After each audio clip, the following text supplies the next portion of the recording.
Hi, my name's Lena D'Onofrio, and I'm a 10th grade student at MHS.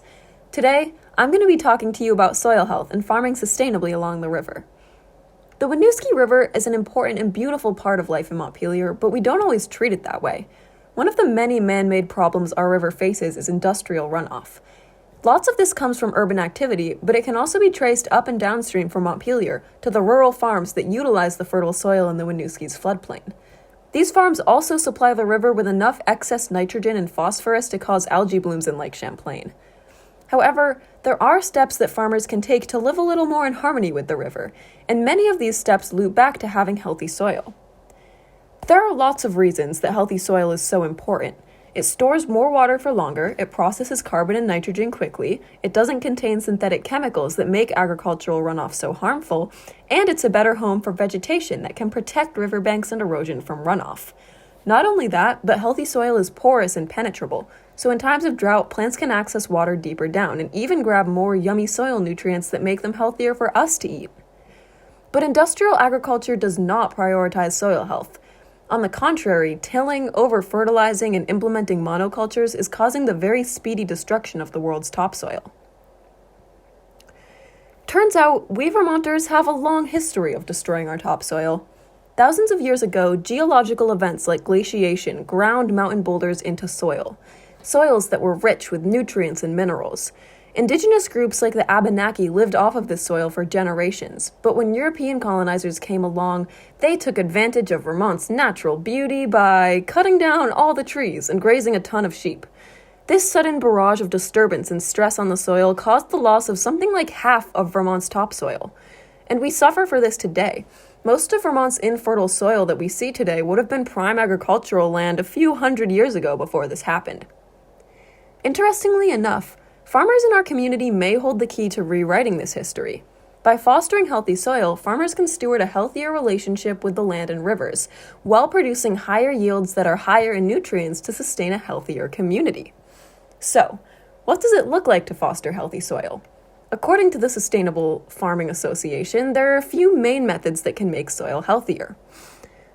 Using less synthetic fertilizers and pesticides, keeping soil covered in all seasons, using less soil disturbance, keeping living roots in the soil, using greater crop diversity, and integrating livestock. Yippee! This is great! We can implement simple strategies to make soil healthier while farming on it, creating connections between people and the land and improving health and resiliency for humans and nature alike. Yeah, not so fast. Prioritizing healthy soil is challenging for farmers. Our economy is so profit-based, it forces farmers to choose between short-term gains and the very land they're farming on. Not only that, but environmental disasters are becoming more and more common. You know why.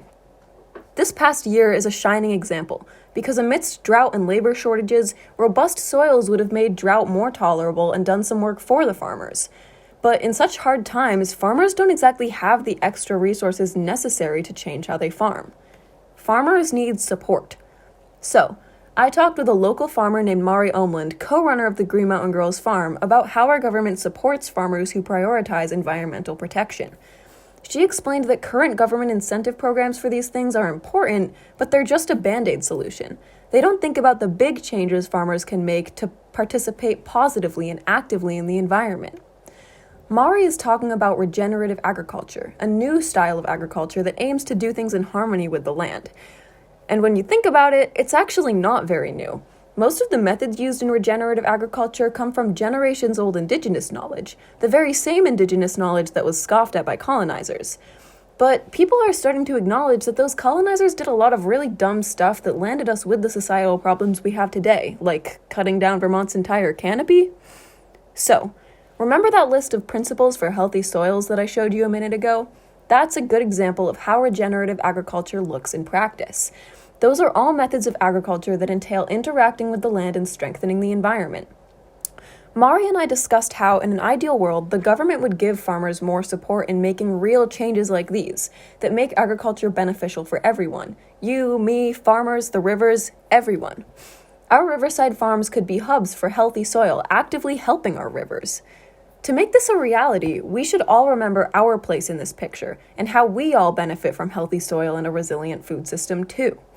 We have a duty and a right to use our powers as consumers to support local farmers, and our power as community members to advocate for education and change.